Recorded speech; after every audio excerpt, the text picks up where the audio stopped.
This channel does not promote any violent, harmful, or illegal activities. All content provided by this channel is meant for an educational purpose only.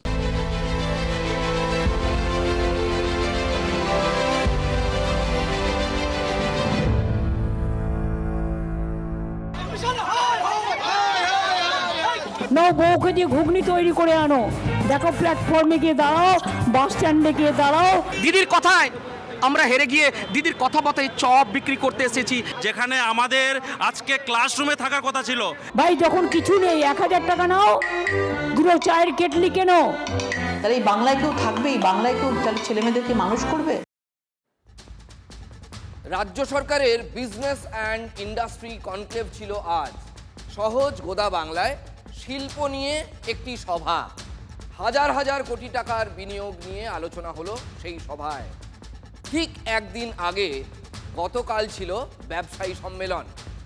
Netaji ইন্ডোরের সেই সম্মেলনে ব্যবসায়ীদের সামনে মুখ্যমন্ত্রী পরামর্শ দিয়েছেন, কাজ না থাকলে বউকে দিয়ে ঘুগনি তৈরি করে আনো, বাস স্ট্যান্ড প্ল্যাটফর্মে সেই ঘুগনি বিক্রি করো, চায়ের কেটলি নিয়ে নেমে পড়ো। মুখ্যমন্ত্রীর সেই পরামর্শ মেনেই আজ শিয়ালদায় চপ, মুড়ি, চায়ের কেটলি নিয়ে নেমে পড়লেন একদল বেকার শিক্ষিত তরুণ।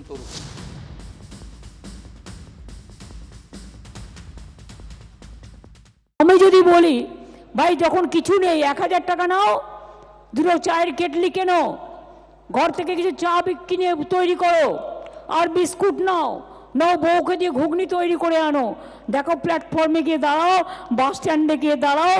এই টাকা তোমার কত দিনে কত টাকায় দাঁড়ায়। নতুন চাকরি প্রার্থীরা যারা এসএসসির পরীক্ষা দিলেন তারা আজকে রাস্তায় নেমেছেন হাতে চপ আর মুড়ি নিয়ে। এই ছবিও দেখতে হচ্ছে বাংলায়, যেখানে চপ, মুড়ি, সিঙ্গাড়া, বেগুনি নিয়ে চাকরি প্রার্থীরা রাস্তায় নেমেছেন এবং তার সাথে তারা চা বিলোচ্ছেন। কোনো কাজ ছোট নয়। দিদি বলেছিলেন আমার সঙ্গে খেলতে এসো না, তোমরা পড়াশোনা করেছো বলে শুধু চাকরি নেবে। তোমরা চপ বিক্রি করো, পেঁয়াজি বিক্রি করো, ঘুগনি বিক্রি করো, তা নিয়ে দিন যাপন করো। দিদির খেলাতে আমরা হেরে গেছি, দিদির খেলায় আমরা হেরে গেছি। দিদির কথায় আমরা হেরে গিয়ে দিদির কথা মতে চপ বিক্রি করতে এসেছি এই মহানগরীর পথে। না, তারা যদি মনে হয় সস্তা রাজনীতি করে ছবি তুলবেন, ওনাদের পূর্ণ অধিকার আছে। এ রাজ্যে পরীক্ষা দেওয়া মানেই যেন অভিশাপ। যারাই এ রাজ্যে পরীক্ষায় বসেন তাদেরই রাস্তায় নামতে হয়, সে প্রাথমিক হোক বা উচ্চ প্রাথমিক, মাধ্যমিক হোক বা উচ্চ মাধ্যমিক। অনেক আশা নিয়ে এসএসসির এবারের পরীক্ষায় বসেছিলেন 1,02,000 তরুণ তরুণী। এসএসসির নতুন নিয়মের জাঁতাকলে বেশিরভাগেরই স্বপ্নভঙ্গ হয়েছে, আশাভঙ্গ হয়েছে। লিখিত পরীক্ষায় 60-এ 60 পেয়েও, ফুল মার্কস পেয়েও কপালের চাবি খোলেনি। সুকুমার রায় অজবরলতে লিখেছিলেন, হাতে রইল পেন্সিল। মুখ্যমন্ত্রীর পরামর্শ যদি মানতে হয় তাহলে এ রাজ্যের শিক্ষিত বেকারদের হাতে থেকে যাচ্ছে কি চায়ের কেটলি। চা নিয়ে কেন এসছেন?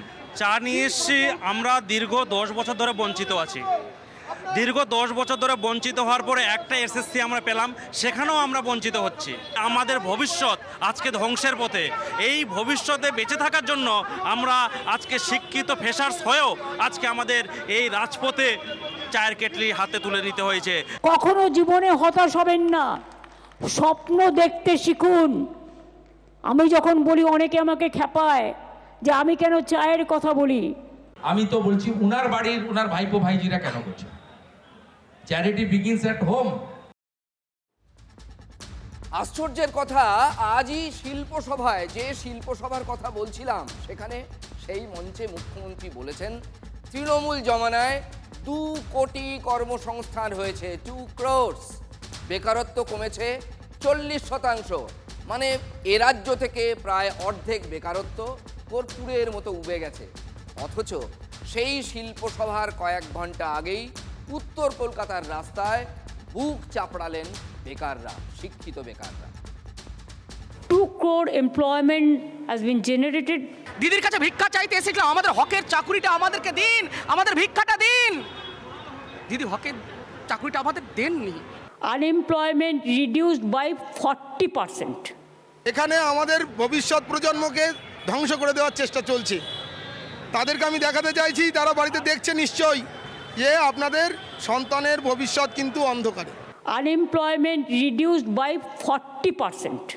Don't you think it is a pride of each and everybody who are defaming Bengal only for political purpose? বুক ফেটে আসে, পুরুষ মানুষ তো বুক ফেটে কান্না করতে পারি না, কিন্তু রাত দিন এক করে যে পড়াশোনা, রাত দিন এক করে যে সব কিছুকে বাদ দিয়ে একটা টিউশনটাকে বন্ধ করে দিয়ে যে পড়াশোনা করে যে পয়সাটা রোজগার করতাম সেটাকে বন্ধ করে দিয়ে শুধু পড়েছিলাম এই চাকরিটা পাবো বলে, বাবা মায়ের মুখে একটু হাসি ফোটাবো বলে। সত্যি তো, যারা শিক্ষক হবেন বলে স্বপ্ন দেখেছিলেন, মনে করেছিলেন, গত 9 বছরে তারা মা বাবার মুখে হাসি ফোটাতে পারেননি, সন্তানের মুখেও না, কারণ পরীক্ষাই হয়নি। সুপ্রিম কোর্টের নির্দেশের পর এবার পরীক্ষা হয়েছে এত বছর পর, কিন্তু নিয়োগ প্রক্রিয়া চলছে কচ্ছপের গতিতে। 31শে ডিসেম্বরের মধ্যে নিয়োগ প্রক্রিয়া শেষ করতে ব্যর্থ হলো এসএসসি। সব থেকে বড় খবর, ব্যর্থ হলো এসএসসি। এসএসসি নিয়োগ প্রক্রিয়া পিছিয়ে গেল 8 মাস, মানে 2026-এর অগাস্ট। ডেডলাইন মিস করলো এসএসসি। ডেডলাইন মিস করে সুপ্রিম কোর্টের পায়ে গিয়ে পড়েছে এসএসসি এবং মধ্যশিক্ষা পর্ষদ। 31শে অগাস্ট পর্যন্ত সময়সীমা বাড়িয়ে দিল দেশের শীর্ষ আদালত। অর্থাৎ আরও 8 মাস অনিশ্চয়তায় কাটবে চাকরিহারা শিক্ষকদের। বেতন পাবেন, এটুকুই যা স্বস্তি, কিন্তু ওটা তো পাকা চাকরি ফেরার অপেক্ষায়, ওটা তো সাময়িক, ওটা তো আসলে অনিশ্চয়তা, ওটাও তো এক ধরনের বোঝা। বেকারদের চাকরি পেতে আরও 8 মাসের অপেক্ষা। স্যাটা স্যাট ফাটা ফাট। রেলমন্ত্রী থাকাকালীন হামেশাই এই শব্দবন্ধ ব্যবহার করতেন মমতা বন্দ্যোপাধ্যায়, মানে কত তাড়াতাড়ি কাজ করতেন বা কত তাড়াতাড়ি কাজ করা উচিত সেটা বোঝাতে চাইতেন এই স্যাটা স্যাট ফাটাফাট কথাটা বলে। এসএসসি কেন স্যাটা স্যাট ফাটাফাট কাজ করতে পারলো না বা পারছে না? মুখ্যমন্ত্রী কি এসএসসির ব্যাখ্যা তলব করবেন? আমাদের এই পরীক্ষা তাড়াহুড়ো করে 1 সপ্তাহ আগে ফর্ম ফিল আপ করিয়ে নেওয়া হচ্ছে, একটি সময় বাড়ান। তখন তারা সময় বাড়াননি, তারা বিচারিতা করছেন। আমরা আপত্তি জানাচ্ছিলাম যে এই বাহানা করে ওরা এই যাদের ইলিগাল অ্যাপয়েন্টমেন্ট হয়েছে তাদের অ্যাপয়েন্টমেন্ট কিছুদিন টানতে চাইছে। উনি তো আবার যাদের চাকরি দিতে হবে বলে যাদের ধর্ণা মঞ্চে যান, তারা চাকরি পেলে সেই চাকরি আটকাতে আবার মামলা করেন, সেটা উনি। তৃণমূলের পক্ষে মেধাকে মর্যাদা দিয়ে কোনো পরিচ্ছন্ন ব্যবস্থা তৈরি করা সম্ভব নয়। এই সরকারটাই থাকবে না আগস্ট মাসে অবধি। আমি বলবো এটা ভগবানের জয়। যোগ্যদের চাকরি থেকে যাক এই কথা আমরা বারংবার বলেছি, কিন্তু অযোগ্যদের চাকরি না থাক এবং যারা অযোগ্যদের চাকরিতে দিলেন তাদের শাস্তি দেওয়ার কথা আমরা বারংবার বলেছি। তো যোগ্যদের চাকরি একটু এক্সটেন্ড হয়েছে সেটা তো ঠিক আছে, কিন্তু অযোগ্যদের চাকরি কারা দিলেন সেই দুর্নীতিগ্রস্তদের ধরার ক্ষেত্রে, শাস্তি দেওয়ার ক্ষেত্রে প্রশাসন, কোর্ট আরও সক্রিয় ব্যবস্থা নিক, এটাই আমরা চাই। যুবভারতী কাণ্ডে তার সুনাম নষ্ট হচ্ছে। এক ব্যক্তির বিরুদ্ধে এবার লালবাজারে অভিযোগ সৌরভ গঙ্গোপাধ্যায়ের।